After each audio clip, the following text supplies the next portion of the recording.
In the Bible's Exodus story, the Hebrew slaves in Egypt, they had to make bricks. Their value as slaves really came from how many bricks they could produce every single day.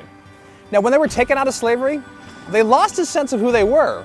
They couldn't really wrap their minds around the fact that they weren't slaves anymore, and that their worth didn't come from how many bricks that they produced.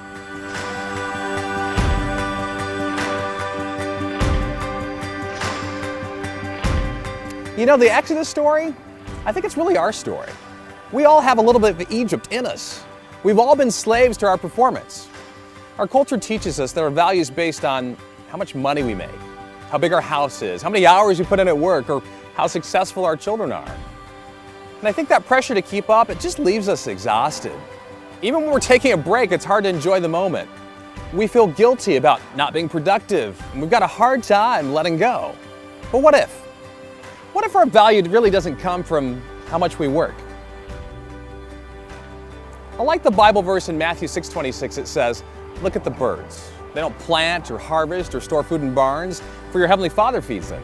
And aren't you far more valuable to Him than they are?" So let these be your words of hope. No matter how much you work, or how little, or how much you achieve, it's not going to change the way that God looks at you. It won't change your worth.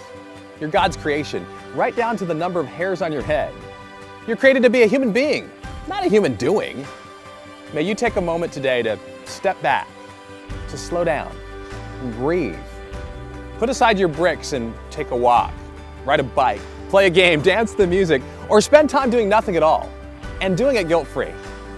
Let go of your fear of failing and missing out. God is for you, just because He loves you, and you're His precious child.